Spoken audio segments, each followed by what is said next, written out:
CM KCR assembly వేదికగా కేంద్ర ప్రభుత్వంపై తీవ్ర విమర్శలు గుప్పించారు.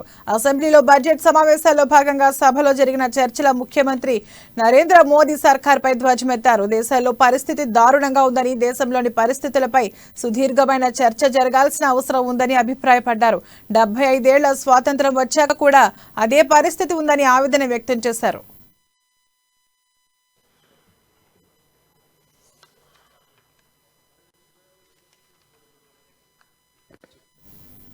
ఈ సందర్భంగా సీఎం కేసీఆర్ ఒక పిట్ట కథ చెప్పారు.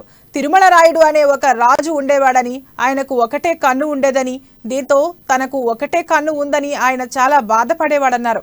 ఆయన ఆస్థానంలోనే ఓ కవి ఉండేవాడని, ఆయనకు కూడా తనకు గుర్తింపు లేదన్న బాధ ఉండేదన్నారు.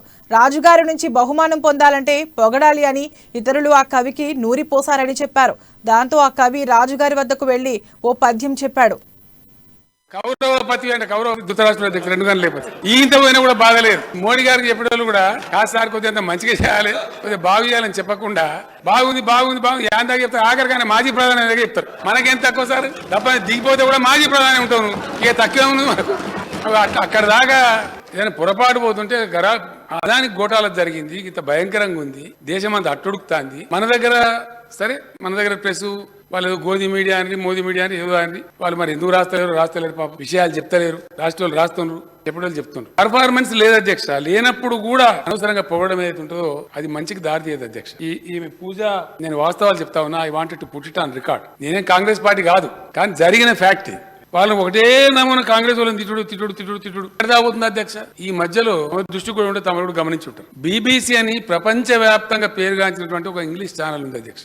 అది రేడియో కూడా వెనకటి నుంచి మసూరే ఉండే 100-150-200 ఏళ్ళ నుంచి. టీవీ వచ్చినాక వాళ్ళు టీవీ కూడా పెట్టి, బ్రిటిష్ బ్రాడ్కాస్టింగ్ కంపెనీ అని చాలా పెద్ద ఫేమస్ ఛానల్. వాళ్ళు ఒక కథనం ప్రచురించారు. ఇక్కడ గోద్రా దాని మీద జరిగిన కాండ ఏదైతే ఉందో గుజరాత్ లో, దానికి సంబంధించి కొన్ని నిజాలతో ఉన్నటువంటి డాక్యుమెంటరీని తీసి చూపించారు. దాని బ్యాన్. దేని బ్యాన్? సుప్రీంకోర్టులో భారతీయ జనతా పార్టీకి చెందినటువంటి ఒక వకీలు అశ్విని ఉపాధ్యాయ ఆయన పేరు, ఆయన కేసేసిండు అధ్యక్ష.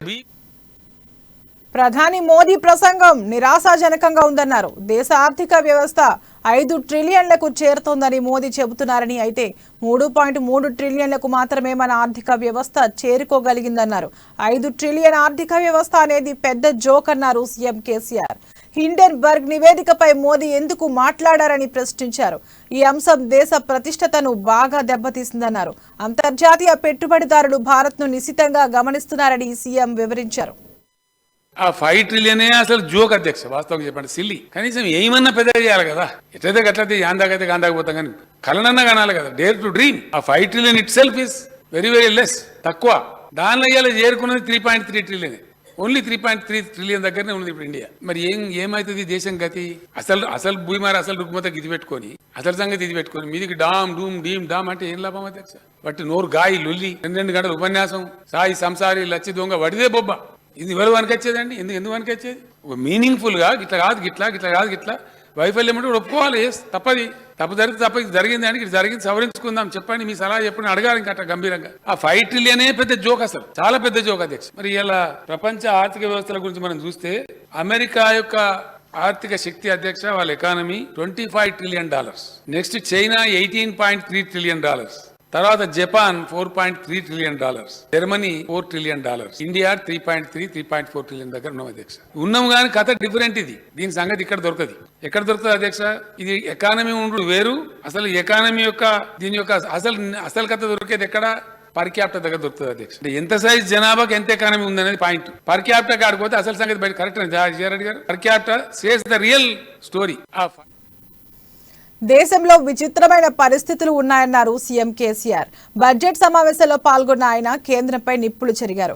దేశంలోని ప్రస్తుత పరిస్థితులపై సుదీర్ఘ చర్చ జరగాల్సి ఉందన్నారు. 75 ఏళ్ల స్వాతంత్ర్యం తర్వాత కూడా అదే పరిస్థితి ఉందన్నారు. కేంద్ర బడ్జెట్లో తెలంగాణ రాష్ట్రానికి తీవ్ర అన్యాయం జరిగిందన్నారు. నర్సింగ్ కాలేజీలో విషయంలోనూ ఇదే జరిగిందన్నారు సీఎం కేసీఆర్. దేశంలో ఒక విచిత్రమైనటువంటి పరిస్థితి అధ్యక్ష.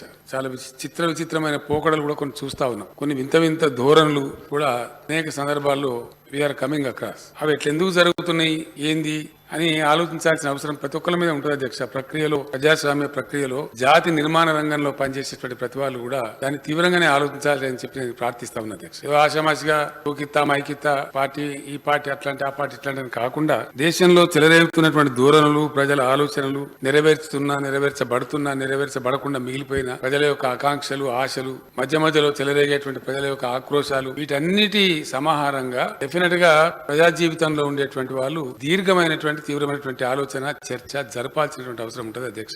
అట్లాంటి చర్చలకు వేదికనే ఈ పవిత్రమైనటువంటి దేవాలయం లాంటి శాసనసభ అని నేను భావిస్తున్నాను అధ్యక్ష. శాసనసభలు, చట్టసభలు దురదృష్టవశాత్తు డబ్బులు చేసుకుంటూ మాట్లాడు, సబ్జెక్ట్స్ ఇచ్చి పెట్టి ఇంకేందో మాట్లాడు, రకరకాల పెడదూరలు కూడా శాసనసభలలో కూడా ఈవెన్ పార్లమెంట్ లో కూడా కనపడతా ఉన్నాయి అధ్యక్ష. అది బాధాకరం. 75 సంవత్సరాల స్వతంత్ర దేశంలో ఈ రోజు కూడా ఎందుకు నేను ఆ మాట అంటున్నాను అధ్యక్ష, పెడదూరలు విచిత్రం.